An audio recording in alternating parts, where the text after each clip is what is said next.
बिल्कुल आंख और दिमाग कान सब खोल के इस वीडियो को देखना, क्योंकि ये वीडियो इतना इंपॉर्टेंट है ना। इस अपॉर्चुनिटी को अगर आपने मिस कर दिया तो आपको इन्वेस्टर कहलाने का कोई हक नहीं है, और खासकर स्मॉल कैप इन्वेस्टिंग के बारे में तो आप भूल ही जाना। इस वीडियो को हम स्टार्ट कर रहे हैं कोटक स्मॉल कैप फंड के साथ। क्यों कोटक स्मॉल कैप फंड के साथ स्टार्ट करें? क्योंकि Kotak small cap fund launch हुई थी 2005 के अंदर में। डेफिनेटली हमारे पास 2005 से अभी तक का डायरेक्ट डेटा नहीं है, क्योंकि 2013 से पहले डायरेक्ट फंड नहीं थे। उस टाइम पे सिर्फ रेगुलर फंड्स हुआ करते थे। हम ये पूरा रेगुलर फंड पे ही बात करेंगे।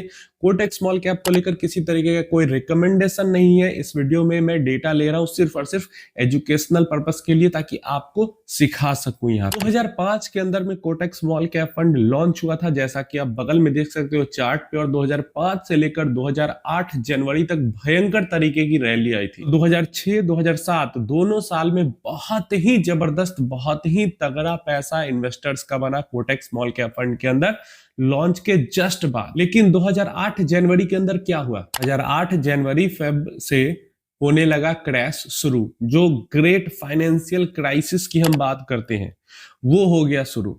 और 2008 के अंदर में ही 70 to 80% जितना भी पैसा था उसका 70 to 80% खत्म हो गया। 70 to 80% खत्म होगा 2008 के अंदर में ही। तो मान लो 2005 में आपने पैसा लगाया, 2007 तक बहुत तगड़ा आपको पैसा दिख रहा है।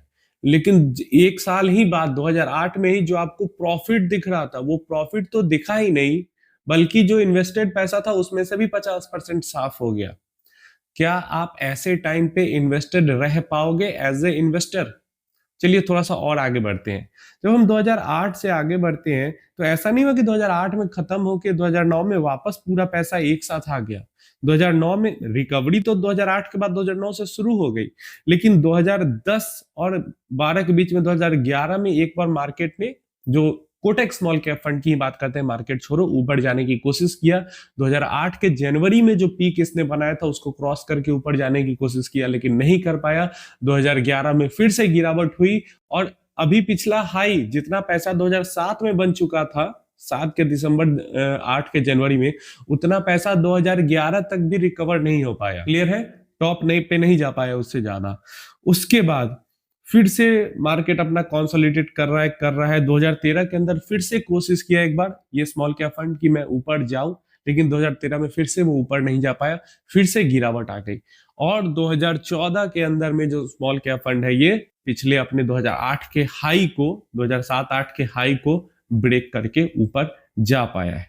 2008 9 10 11 12 13 14 लगभग 6 से 7 साल तक जो है 2008 में जो हाई बना था, मतलब इसकी एनएवी जो 2008 में हाई पे गई थी वो लगभग 13-14 के बाद ही वापस उस हाई को ब्रेक करके ऊपर गई। ऐसा नहीं कि इस बीच लगातार हर टाइम पीरियड तक इन्वेस्टर लॉस में ही थे, ऐसा नहीं है। एसआईपी इन्वेस्टर्स प्रॉफिट में रहे, लमसम इन्वेस्टर भी प्रॉफिट में रहे, लेकिन हाई रिटर्न्स नहीं दिख पाया। क्यों नहीं दिख पाया? क्योंकि जो फॉल था उसके बाद जो रिकवरी था उसका समय बड़ा था, प्लस ये टोटल फॉल रिकवरी के बीच में बार बार किसी न किसी कारण से फॉल आ जा रहा था। तो क्या मतलब 2005 में आपने इन्वेस्टमेंट स्टार्ट की, 2007 तक बहुत तगड़ा पैसा बना, 2008 में ऐसी गिरावट हुई कि अगले 3 से 4 साल तक बहुत ही हालात खराब हो गए आपके इन्वेस्टमेंट के। क्या आप इन्वेस्टेड रह पाओगे? अभी अगर उस टाइम के बारे में सोचोगे तो आप कहोगे कि उस टाइम के हालात दूसरे थे, उस टाइम पे हम जरूर इन्वेस्टमेंट रह पाते थे, उस टाइम पे बहुत मतलब ठीक हालात थे, और अभी के हालात बहुत खराब हैं। क्या अभी के मुकाबले में आप कंपेयर करो उस टाइम पे, तो उस टाइम पे ज्यादा हालात खराब थे या अभी ज्यादा हालात खराब है? उस टाइम पे ज्यादा हालात खराब थे अभी के मुकाबले। अभी क्या हालात है उस इन्वेस्टमेंट का, आइए हम समझ लेते हैं। तो जो इन्वेस्टमेंट उस टाइम पे हुई थी, तो टोटल जो रिटर्न है 2005 से लेके और अभी तक का जो कोटक स्मॉल कैप फंड का, वो ऑलमोस्ट 16% का है। कोटक स्मॉल कैप एक बहुत टॉप परफॉर्मिंग फंड नहीं है अपनी कैटेगरी के अंदर, और ना ही वर्स्ट परफॉर्मिंग फंड है। एक एवरेज परफॉर्मिंग फंड है जिसको लेकर हमें कोई दिक्कत नहीं है, और ये मैं रेगुलर प्लान की बात कर रहा हूँ। डायरेक्ट प्लान में हम देखने जाते हैं तो 17% प्लस का रिटर्न हो जाता है, रेगुलर प्लान में 16% का रिटर्न। तो आज के जमाना में तो डायरेक्ट में ही करेंगे।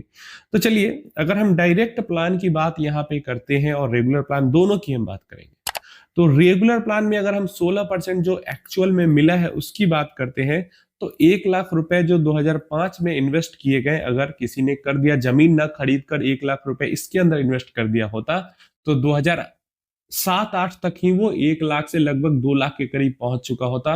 लेकिन फिर 2008 से 2014 लग जाते उसको उस 2 लाख से ऊपर जाने में। क्लियर है। लेकिन सीधा अगर कट्टू हम 2026 आते हैं और लगभग 21-22 साल हो चुके हैं, तो 21 साल बाद देखें तो हमारा जो 1 लाख रुपए है वो 22 लाख रुपए बन चुका है। 16% का रिटर्न मिला है, फिर भी 22 लाख रुपए बन चुका है। और इसी टाइम पीरियड में अगर डायरेक्ट फंड होता तो 16 की जगह हमें 17 का रिटर्न मिलता, तो जो 1 लाख रुपया है वो 27 लाख रुपया बन जाता। सिर्फ 1% ज्यादा मिलने से जो 16 लाख रुपया है, 22 लाख रुपया है, ऑलमोस्ट वो 27 लाख रुपया बन जाता। लगभग 4.5-5 लाख रुपए का अंतर सिर्फ 1 लाख रुपया इन्वेस्ट किया था, और सिर्फ 1% का रिटर्न में डिफरेंस होने पे 5.5% का आपको अंतर आ गया।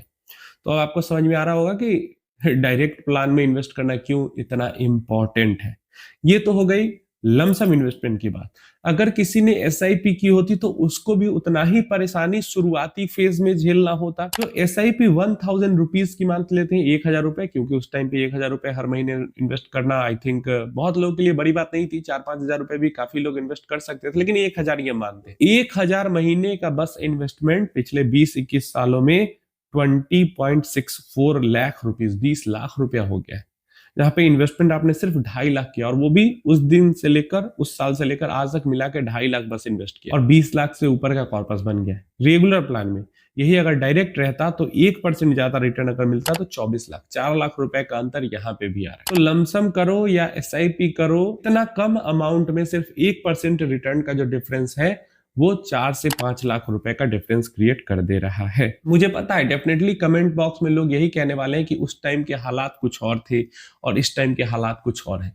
लेकिन अगर आप रियल में पढ़ने जाओ हिस्ट्री को तो आपको समझ में आएगा कि 2008 के टाइम पे कितने ज्यादा बुरे हालात थे। 2008 के टाइम पे मतलब आप इसी से अंदाजा लगाओ ना, जब इंडाइसेस 80% तक क्रैक कर गई, क्रश कर दी गई, तो फिर कितने बुरे हालात हो सकते हैं उस टाइम। यहाँ पे 20%, 15% इंडेक्स गिर रहा है हमारा, तो लग रहा है एकदम त्राहिमाम त्राहिमाम आ गया पूरी दुनिया के अंदर में, और 70-80% तक क्रैश कर रहा है इंडेक्स, तो कैसे हालात हो सकते थे।